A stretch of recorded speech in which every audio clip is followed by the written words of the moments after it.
Welcome to Referred. Joining us today is Justin Gross from Veterans First Mortgage. He's an area manager there out in San Diego office.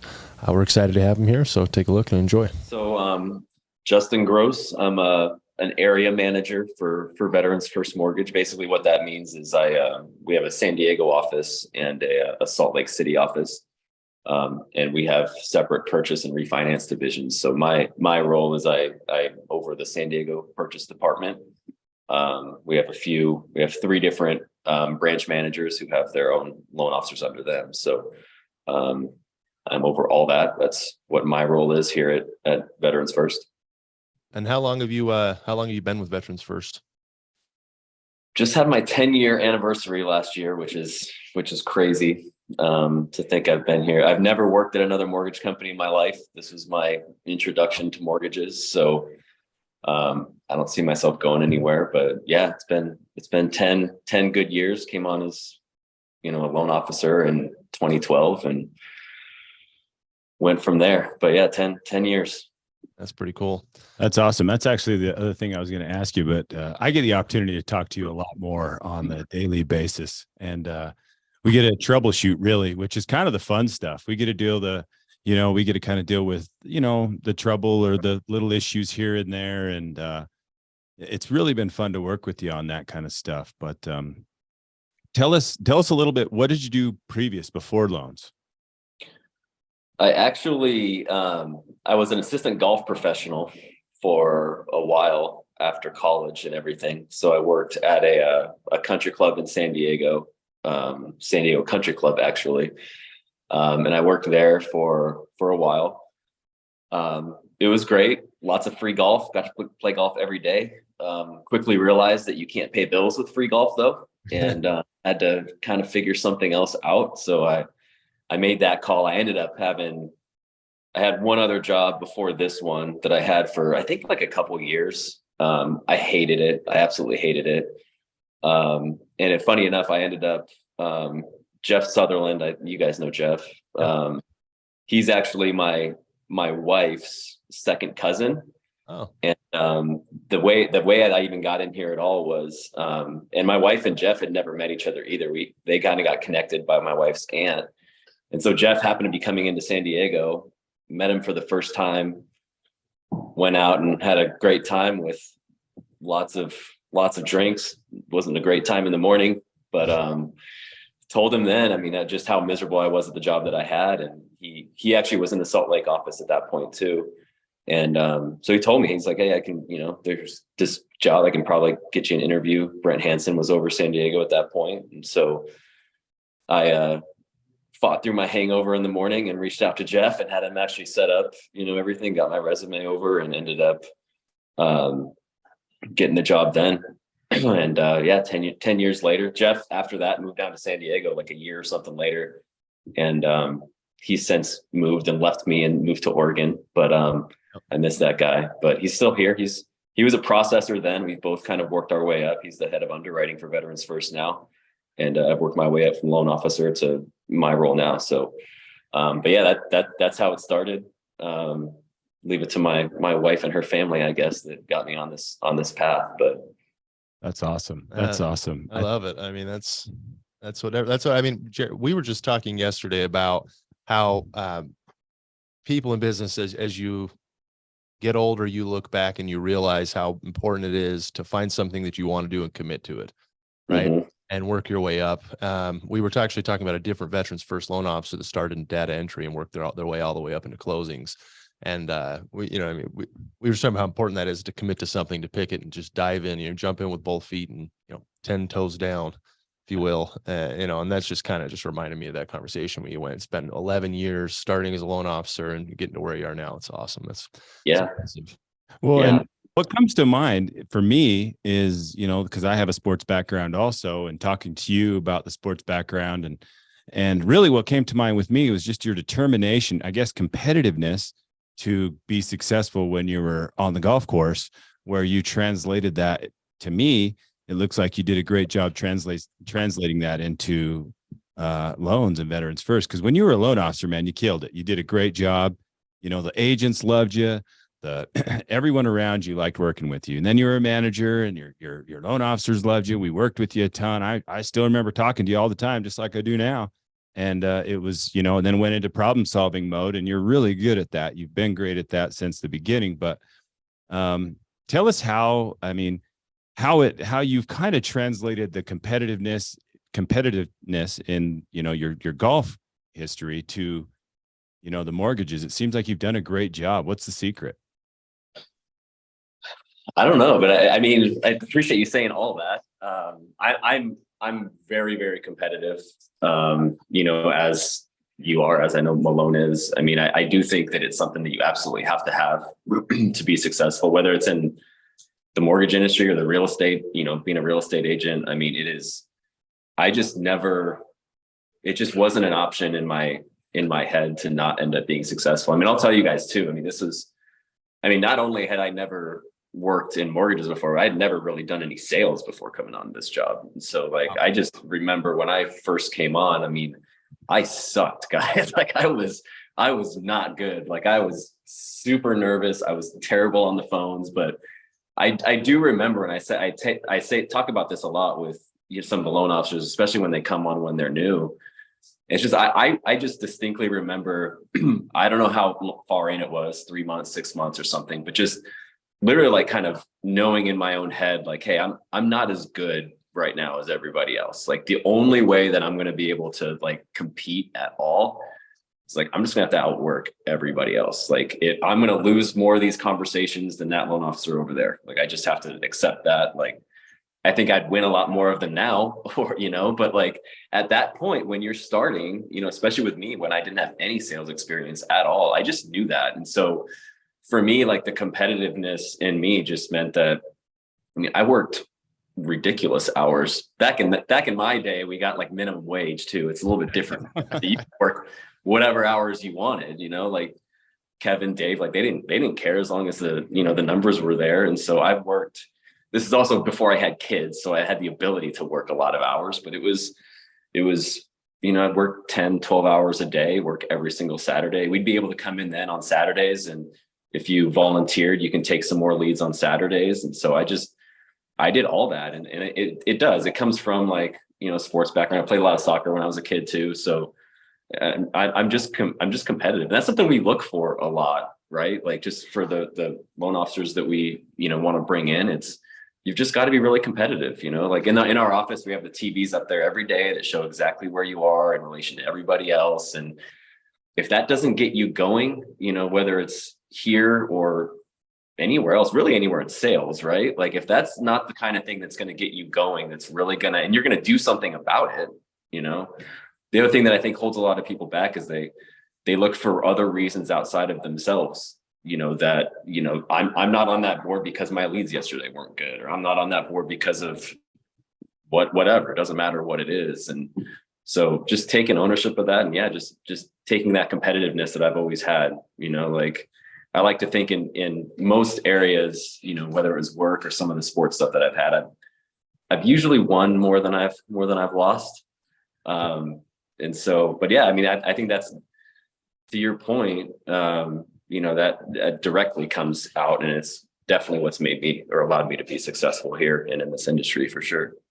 Something great about Veterans First that kind of brings to my mind is that you guys really set up a structure for people to succeed and give them a model to succeed, give them the tools to succeed. So, and what I mean by that is you bring in the right people, you bring in competitive people, you put the numbers on the board, you create a very simplified process of this is how you do your job. This is how it works. This is how you take care of the loan. This is how you put it on a process. You know, from A to Z, this is how you do it. And we're here to support you and give you the tools to get it done.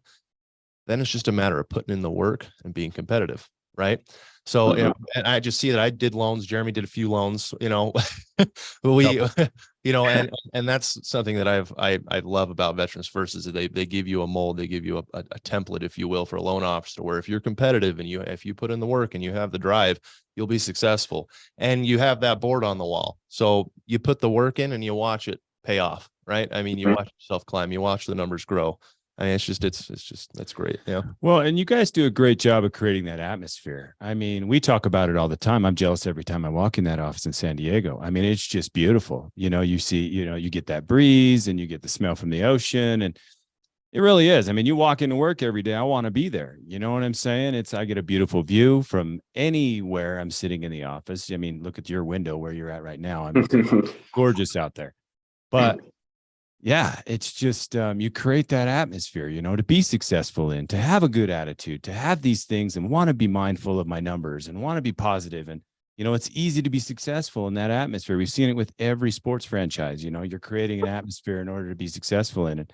I know I don't want to take anything away from the podcast that we're going to talk to about Dave, but it's going to be something about that too, where he's done that and he's done a really good job at creating the atmosphere to be successful in. And you guys, and you have too, Justin, you guys have both done a great job.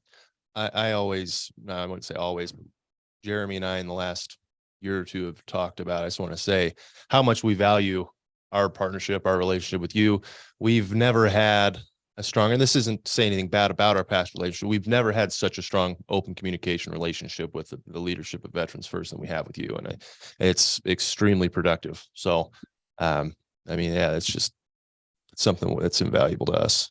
I'll say the same thing. I mean, I've been really blown away. Just, there's been so much transition. I mean, I came into this role in freaking February of 2020. Like, we all know what happened. Like, right after that, there's been so much change. I also had a baby in April of 2020. Like, I mean, it was just an insane time for, professionally, personally, and like from the ups of 2020 and 2020, early 2021 to like all of the roadblocks thrown in front of us now. I mean, you guys have, coming into this role, obviously I had relationships with both of you guys. We've worked together for a long time, but just getting into a different role and that's definitely a different dynamic, right? We talk about different things. It's a little more bigger picture than it is that, like, I mean, really, my managers talk to you guys a lot more. I mean, you guys will reach out to me if something's really down the road, like, hey, like, we really need to get something fixed. But for the most part, you work with them. And so we're talking a little more high level stuff now. And I've been super thankful for you guys, getting into this role. I knew we'd work well together, but I definitely have appreciated that, you guys have the conversations that we've had, and I'm like, hey, I see this on my end and you guys are drop of a hat. All right, here's how we can support that. We're going to kind of make some changes on our end. Here's how we can communicate. And so I've been really appreciative of you guys, and obviously the real estate agents that are part of your network too. I mean, they've helped us through all of this too. And I'm glad that we've all been good partners with each other for a really long time, whether it's you guys or your agents. And going through times like this, it's more important than ever. And it's a big priority for me. So I'm glad you guys are doing this podcast. We're talking about some of the stuff that you guys are doing, maybe getting some real estate agents together and everything along with us. I mean, I think deepening those like bonds even further than we have, it's really important. And that's why I'm appreciative of like things like this that we're doing and some of the other stuff that you have planned. Because I think ultimately we're only going to go as far as, those relationships kind of take us, right? Like, that's the most important part of it. So anyway, I'll just echo what you guys kind of said too about the partnership that we have. Well, we are just going to announce hopefully today of the San Diego Summit, the mini summit we're going to have down there, and the dates and everything that's going to go on. So we're going to have a lot of fun down there. We're going to, build our relationships with each other and chat and talk and, just kind of get to know each other, put names with faces. And we have quite a few agents that have already RSVP'd to come in that are part of our member program. And got a special speaker scheduled. We got a special speaker. Justin knows who he is. I let the cat out of the bag to Justin. Before. But you guys, it's going to be a fun time. We're going to have a couple of days down there where we're going to have a good time. These guys in San Diego are great. And we're going to have a lot of fun. So I'm excited to get that out. I'm excited to announce that. Like I said, we're hoping to announce that today. We've been through editing and doing all this stuff. There's a lot of stuff going on. So it's kind of pushed stuff back a little bit for us, but that's okay. We're just pushing through it and getting it done. So it's a lot of fun. I mean, these podcasts have been great. And I appreciate you mentioning that, Justin. we just see a benefit in this for the loan officers. We see a benefit in it for the agents. We see a benefit in it for everybody, and to get to know each other a little bit better. And yeah, I mean, it's pretty awesome. I kind of see the podcast as just one part of kind of an initiative of ours to solidify our network, solidify our relationships between us, our lenders, our agents. The summits that we have are one part of that. Some of the social media expansion that we're doing and marketing that we're doing is part of that. But ultimately, like you said, the most important part of this process is the relationships that we all have together. And the only way we're going to keep growing and keep moving forward is if we solidify and strengthen those. And it's been really exciting as we launch this new Premier Agent program to see the response and the buy-in and the excitement out of the agents. I mean, they're really engaged. They're ready to move forward. And I mean, I've got people from 2, 3, 4 states away that I tell them we're going to be having a mini summit in San Diego. They're like, I'm there. Just tell me the dates and I'll be there. And that's so great. That's having agents that are willing to travel. You know what I mean? They recognize, I may be in Texas, but these guys are out in San Diego and I love our relationship, and I'm willing to fly out and see you guys and spend time together and get to know you. And I mean, it's really going to be cool. We're super excited about it. Yeah. We've got some more time. I'm just trying to look at the questions. I've here. got some questions for you. Yeah, go. So having done VA loans for over a decade, what would you say is your favorite aspect, your favorite part of working with veterans on a daily basis? And I know now you've kind of stepped out of the loan officer role, but you've seen both sides of it. So what do you think? The biggest thing for me and why it kind of attracted me was I come from a military family. Like my dad was in the Navy. He was in the Navy for 24 years. Somehow he was stationed in San Diego all 24 years too. I used to use that line all the time with borrowers because I was always curious, and like, that is not a common thing either, like at all. Like, can you imagine like some of those places you could get stuck 24 years and you're like pissed off about it? And I got stuck.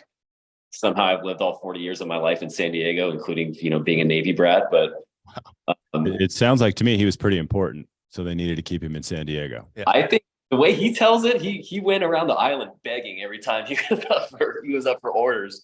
He worked on helicopters, and he'd just wander around to the squadrons, like kind of like begging, like, hey, like, you need anybody? Like, I'm up for orders. And so, I mean, he obviously was good at his job if people wanted to kind of keep him, but that's the way he tells the story. But so, I mean, having, lived in a family, like growing up around that for a long time, and seeing, I think I have a really good understanding of, people talk about the sacrifice, of veterans. And, sometimes people think about like the biggest sacrifices, which are huge, right? Like, you can lose your life, there's so many, like, the biggest ones, but at the end of the day, my dad he's never in war. Like, he didn't, ever, get hurt or obviously worse. And like, but to see kind of like firsthand and grow up in it, just the sacrifice that's involved with that. And so just being so close to that, that's why I always loved, just being able, and I really miss it now, actually. I just don't get to do it as often, but I really love just being able to kind of connect. Veterans always have great stories, about like their time in the military. I mean, you get some like Navy SEAL or something, you can tell it's just like badass, like having, just talking to them and the energy from them. And like, there's just so many parts to it that, and I just always loved being able to do that. I always made it a point. One of the things I always made a point to do on the phone, I mean, you talk to a lot of veterans, obviously, and we always, the way we talk in the office about veterans, and we want to make it a point that every veteran knows that, like, we recognize their sacrifice. We recognize, what they did. We're thankful for the sacrifice. But I always wanted to make it a point, just seeing it from my mom's side too. She wasn't in the Navy, but geez, my dad was. I think there was one point where I was maybe 10. My younger brother was like 7, somewhere around there. Like, my dad was gone for like 18 out of 24 months or something at one point. Like, and seeing my mom and like what that meant for her. And so I always wanted to make it a point too. Whenever I had a wife of a veteran on the phone, I always made it a point to like talk about that. And it's because I mean that. Like, I just remember everything that my mom kind of went through. And I understand it way more now, being a father, like what that must have been like, or what that was like for my dad, who was, didn't see us for 18 out of 24 months. I remember him coming back from overseas at one point. My brother was really young, and like he hid from my dad, the first time he came back, and first time he'd seen him is, 9 months or whatever it was. So that's the part of like working with veterans that kind of continues to speak to me. And that's why I love it here, because we take that stuff seriously. And it's just a pleasure to be able to kind of work with them through. I mean, you got the biggest moments in your life, right? You get married, you have kids, and you buy a house. And like, to be a part of one of those like moments in really anyone's life, but especially for a veteran, is like, that's always just what's kind of spoken to me a little bit. Yeah. Yep. I had to put this, but what do you think currently today? I mean, this changes, and that's why I said I don't know how to put this, but what are our current obstacles that you're running into today that maybe if an agent's listening to this, that they can make it a little bit easier on a loan officer document? I mean, what can make that process just a little bit easier that you can see on your guys' end? The biggest thing for me, we've talked a lot about this as a group, me, you, and Malone, so this won't be news to you, but I think that this goes both ways. I don't think there's anything specifically that a real estate agent should be doing that helps, but I think for me, or on their own, I feel like the biggest obstacle in every scenario, like when we send a pre-qualified borrower to you guys, is there's got to be very quickly a good substantive conversation between the borrower, the agent, and the lender, and that loan officer. And anytime that we miss on that conversation, it's going to hurt us, whether it's losing to a competitor, whether it is a borrower like not understanding some of the opportunities, or not understanding like how to overcome some maybe perceived obstacles in their head. I feel like when we aren't successful as a team, it is generally because if we're not successful with a borrower who qualifies for enough in the area, does all those things, it's generally because we missed something in that like initial kind of interaction. And that's the biggest thing. And if I could get, if this is no different than the advice I gave loan officers, right? It is, if I'm giving any advice to real estate agents, it is just make sure that you are doing whatever you can to have an impactful like beginning to the process. If we do that, we're going to end up being successful. And so for me, the parts of that conversation really have to look at what we have in front of us. I mean, sometimes I know your real estate agents get some leads where it's like, man, this is like a tough price point. Like I don't know if this is going to work. And that's fine. I mean, we need to all be realistic about what's there, but you know what?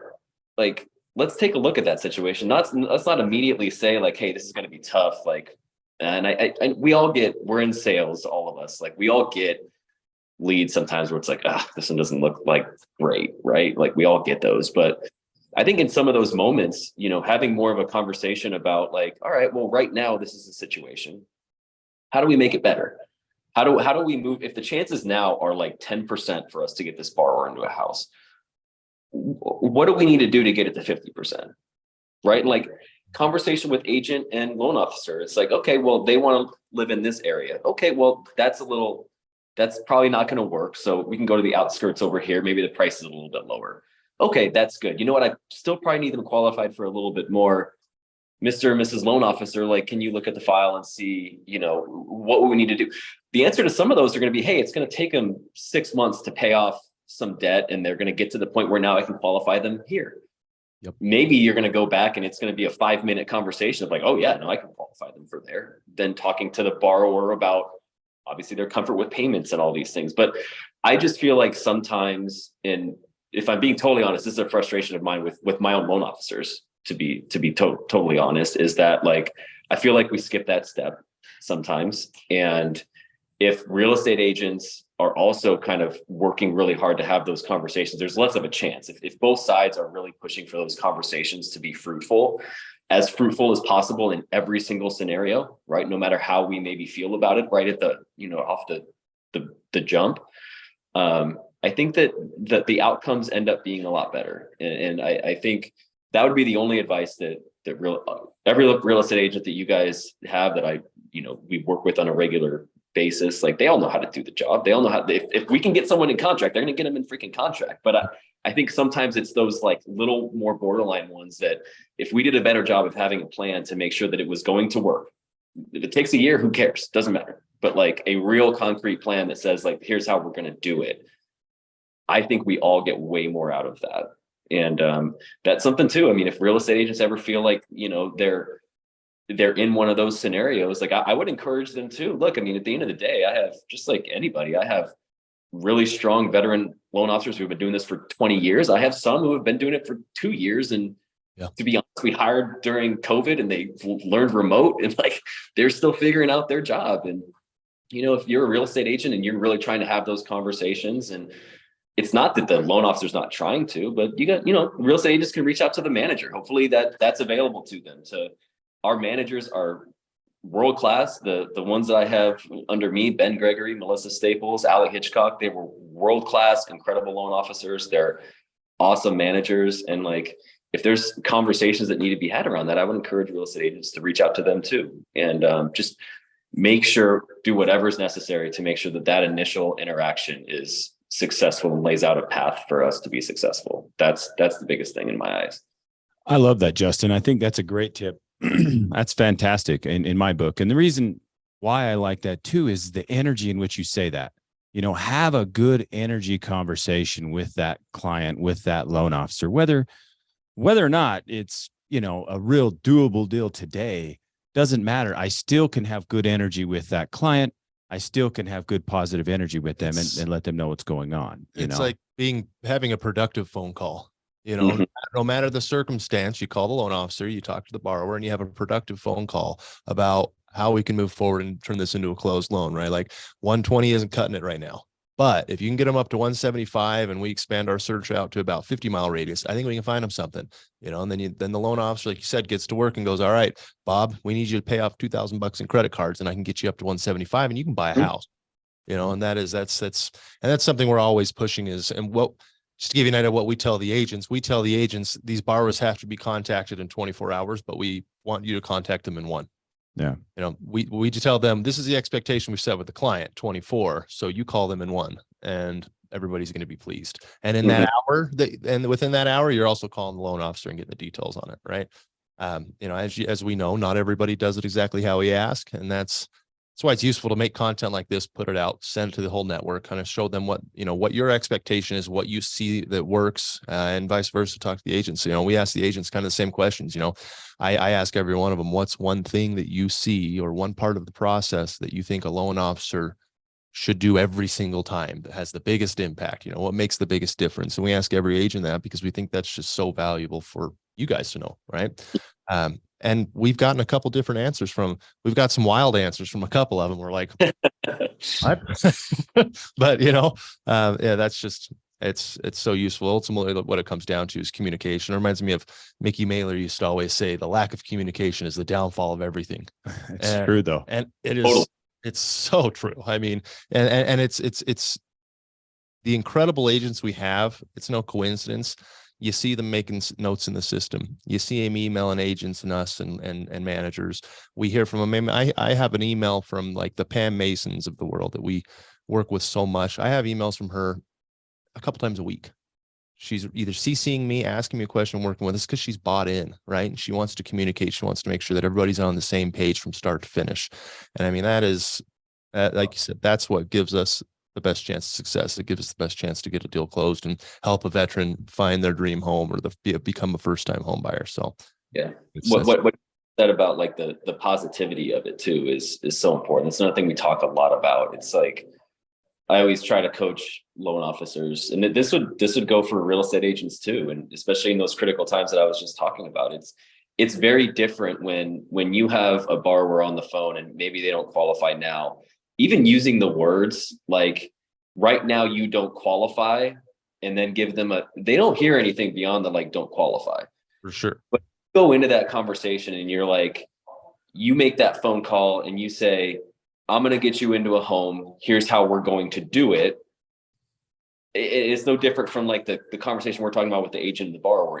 It's very different to say, man, there's really nothing in your price range versus here's how we get you to a position where we can, we can get you into a house. Like that's kind of the conversation that you want to have. And I always try to get loan officers, successfully sometimes, unsuccessfully in others, but to just get away from like any negative conversation, just like you're talking about. If we come with positivity to borrowers with whatever the situation is, they're probably, I mean, buying a home is a dream for most people, right? Like, I mean, if you go to them with positivity about whatever the situation is and a path to do it, they're probably going to follow you to get there. And we all get paid the same ultimately, whether it closes now or in a year, it doesn't matter. So that just, it's a really big thing for me. And I'm glad you guys brought that up, because that's something that is huge. And it has so much, the way that you say things sometimes has more impact, than even what's being said sometimes, or what the path is, Not what you say, it's how you say it, right? So, and that we had an agent in our office, a Utah agent in our office that we just sent a referral to last week. And this is the perfect example of how you want it handled versus how it can be handled. They were pre-qualified for 300 buying out in Utah County. And he pulled up the MLS here with us in the office and goes, the lowest house in that city is 499.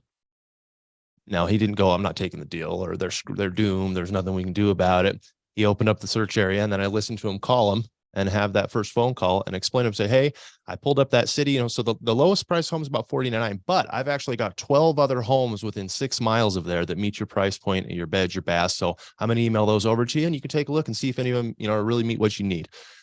I mean, that's difference. And I can't tell you, we've seen those agents that take that call and go, hey, look, man, I know you want to buy in price. There's nothing under 300, you're going to have to be 200K more. Sorry, man. Maybe try in 6 months. And we're going, huh? Now we don't have much of that anymore because we've been on this network for so long, but we dealt with that, and that approach, not what you're saying, how you're saying it, makes all the difference in the world. It's what builds pipelines, right? It's so important. I mean, I can't even tell you how many times, either as a loan officer or definitely as a manager, when I had, my own team, geez, from a loan officer's perspective too, if you're just upfront and you kind of have a conversation, if you're really trying to find a path, I mean, I've had many people who, we have those conversations, we go to the agent's like, hey, this just isn't realistic. The veteran has on VA disability and Social Security. They don't really have any debt anyway. There's going to be those conversations where, hey, this just legitimately is not going to work. And that's an okay conversation to have too. Like, why would you have some poor veteran beat his head against the wall for 3 years, thinking that they can buy a house? And in some of those situations, like, we go back to them and we're like, hey, I'm just going to be honest with you, in this area, you wanting to buy a home is probably not realistic, but you know what? You have VA disability and Social Security. You can live anywhere in the country that you want. Is there somewhere else that you have family or friends that you want to live next to that maybe we can get you into something, and even if it's conversations like that, at least if you find that out at the beginning with like really good conversations with everybody involved, then we can have that conversation, and we can still give options to some veteran to be able to buy a home still. Whereas if we don't have that good conversation, or an agent maybe from their perspective, is saying, I've said this to my staff a lot too, like, if a real estate agent has gotten the last 10 deals from us and all of them are like, 50% of the general market in the area, like, they're probably going to get the 11th and be like, ugh. And that's a natural, like, human reaction, right? So, but if we let that to like kind of be the norm a little bit in those situations, then just like I said, we're all going to kind of just like, man, like, this isn't that great a lead, I'm just going to put it over here. And now that poor veteran who could have had some other options, right? Like, we could have presented him with, and maybe they don't take them. I don't know, him or her. Maybe they don't take them, but they deserve to have that. And that's why just everything, like the success of all of this whole relationship is built on like that first, just like you guys, that first 24 hours to me, from time we get someone pre-qualified to the time that, like, when you guys, if we don't have that done within the first 24 hours, like, I don't think that any of us can really say that we're doing the job. Like, I just don't believe that. And like, that's why that's so important and we've talked about this for what, 15, 20 minutes now at this point. It's like, there's so many avenues to it. And that's literally the depth of like the importance of it. Like, it's really everything to me. I agree. I agree 100%. You know, those 1000%, yeah. upfront phone calls, and that's why we have so many follow-up. I know the agents, you might see it, you might get followed up on by Jamie, and you just got the deal placed and you're like, hey, they just followed up on me. That's part of the reason why we do that. We do that because we know in that first 24 hours, we have a capture window of we got their attention, and it's their positive attention. So if we bring positive energy with their attention, trying to find them a house, we all know, been doing this long enough to know that that's going to bring some positive results. Yep. So, yeah, no, that's awesome. What would you say are some of the strengths that Veterans First can offer as a business, as a bank, that draws people in your doors and I think a lot of it is the veteran centric stuff that I kind of mentioned before that kind of attracted me here. I mean, we offer FHA loans as well, and we do a number of those. We're going to be having conventional loans probably at some point this year. You know, as we move further in with Wintrust, who's our parent company. But I think first that is the number one thing. I mean, there aren't that many companies out there that have the niche of veterans, and some of them that are.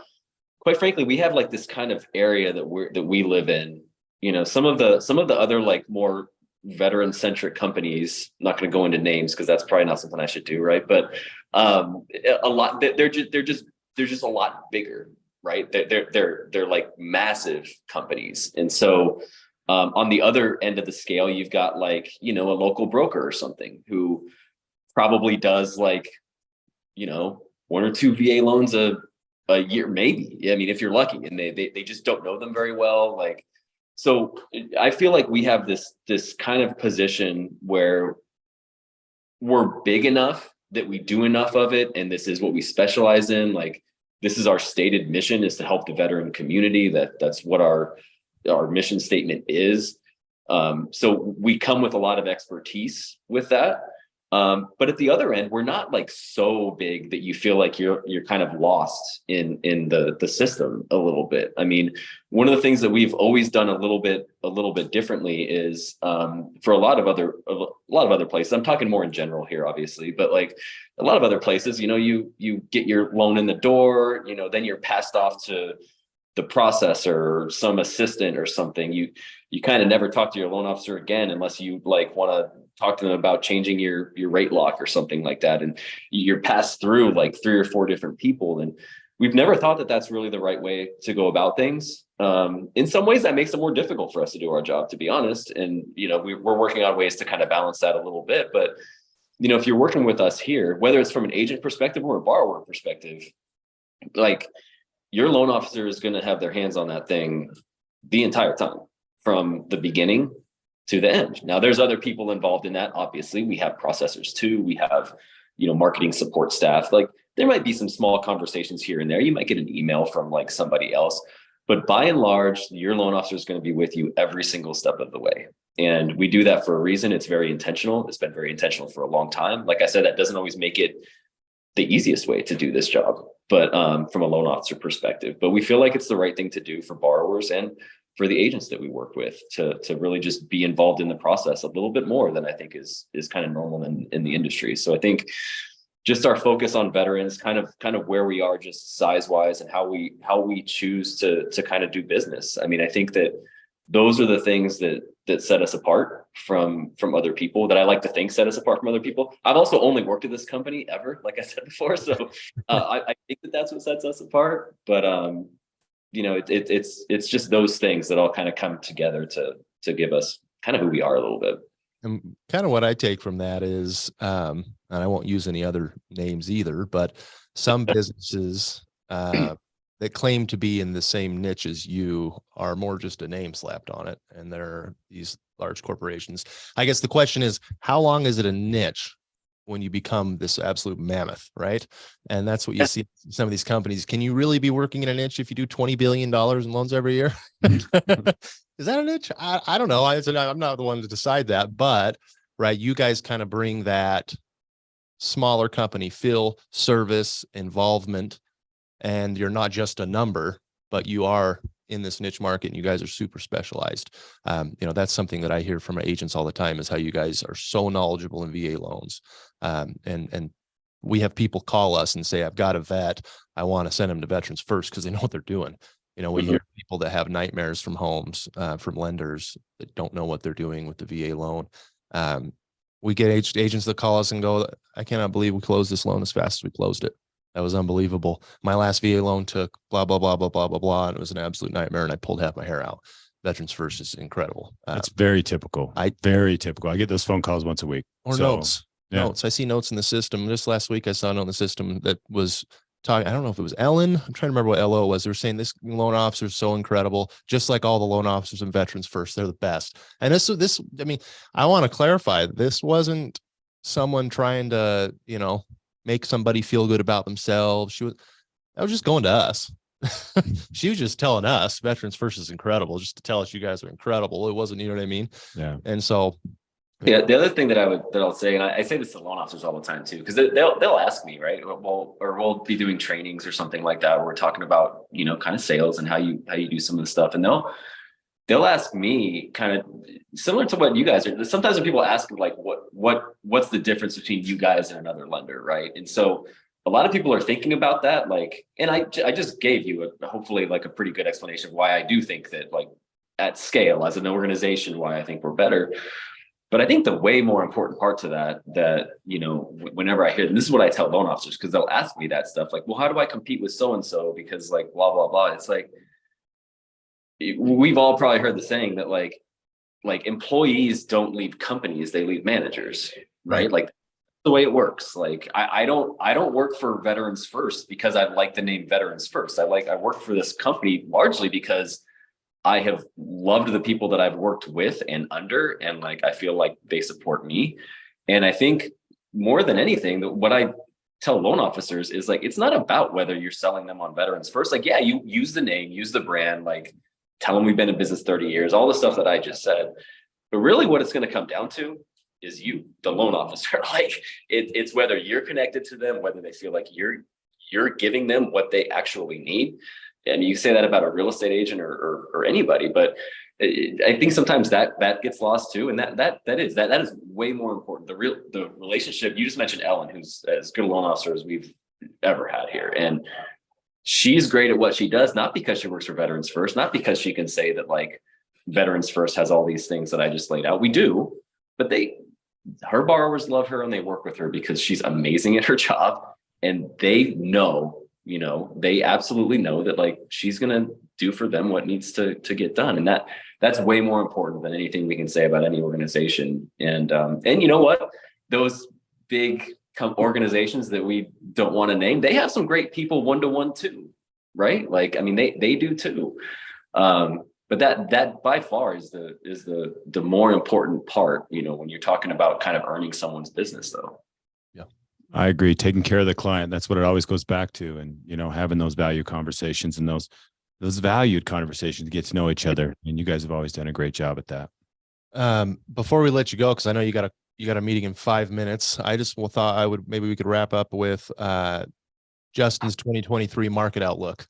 What do you think we have to come? And we're not holding anybody to this because, to be completely honest with you, we've had agents that have come on here and been like, market's going down, buddy. And then we've had agents that are going, it's heating back up. Get ready for it. So no one's holding anything, but I'd love to see where you think rates are going, where you think the real estate market's going, what that's going to mean for vets. I think rates are probably, I mean, I am definitely not the person you're asking a novice at this, but like, my own personal opinion, I think rates are probably going to hold fairly steady. And you listen to the Fed and all the things that they're saying, like, I don't see them dropping anything. I also think a lot of stuff is already baked into the pricing. Like, I just don't see, I think the one thing I'm hoping to be able to count on is a little stability in that. And I think that's all we can really ask for at this point. I mean, I think, you know, the real estate market itself, I think it's, you know, leveled off a little bit, if not coming down a little bit in some areas, which is probably necessary. I think that's going to help us. The inventory is still a freaking problem, like it's been for it feels like the entire time I've been in the mortgage industry. It feels like there's been an inventory problem, so like that just continues to hurt us. So I mean, I more what I'm hopeful for is just getting back to a little bit of normal. You know, we went through 2020, which was like just insane, like in a good way. We went through transition to last year, which was just a freaking rock fight. I mean, it was just an insane year, and I'm hopeful that things will just give me a normal environment to operate in again. Like, I think we can thrive, get back to thriving in a normal environment.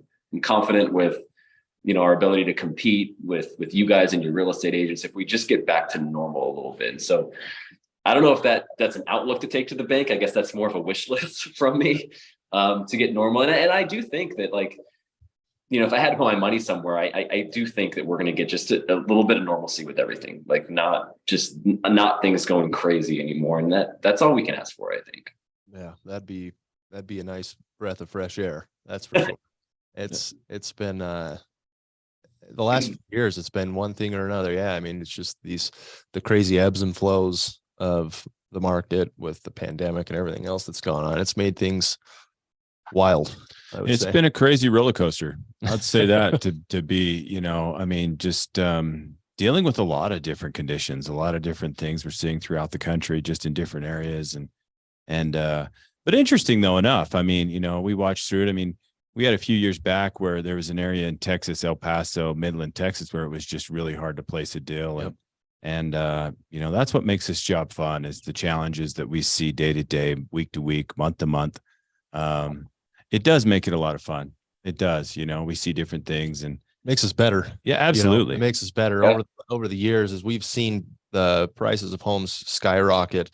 Frankly, a lot of our vets haven't been able to buy in the same areas they used to buy in. And so that forced us to expand our network out, go find great agents that are working outside the metro areas.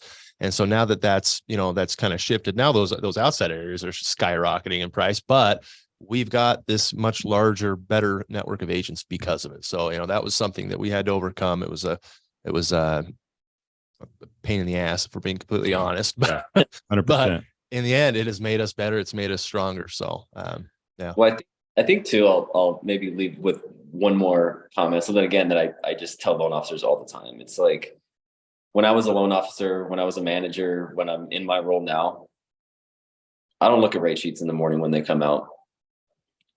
Because at the end of the day, and that's just for us, like throughout the course of the day, do I end up having to look at the freaking thing to like figure out something? Yeah, probably. Do I have like some sort of an awareness of where rates are? Yeah, that's part of my job. But it's not something that I ever paid attention to, because that isn't what my job is, right? Like my job is to build relationships with people that want to buy homes, and then do what I can to make that. Now that's a factor, obviously, and that's going to come into play, and affordability and all those concerns. But at the end of the day, like, one of the things that, if you're in this industry, that I think is really, really important, like you've got to be able to block out some of that noise. There's going to be things like that. And sometimes we can get too focused on all the things that stand in our way, right? Like interest rates or the market and all this stuff. And yes, we have headwinds in all of those things right now.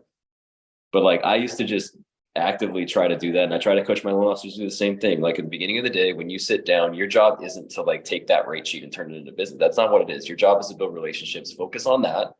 And like, the rest of it will come out. If it's a great market, you'll make a ton of money. If it's a bad market, you'll do fine. If you just like focus on that, don't get swept away with, the news or all of these things. Like, try to just stay focused on the relationship stuff, and you'll be fine in the end. Right. So Yes. last Justin advice to loan officers that I'll leave you guys with. Well, I think they'd be smart to take your advice. You did a pretty damn good job when you were in their seat. So Agreed. that's good advice. And yeah, all of it is. Thanks for taking the time with us. I really appreciate it. Absolutely. We really appreciate it, Justin. Yep. Thank you so much. You guys too. Thanks again.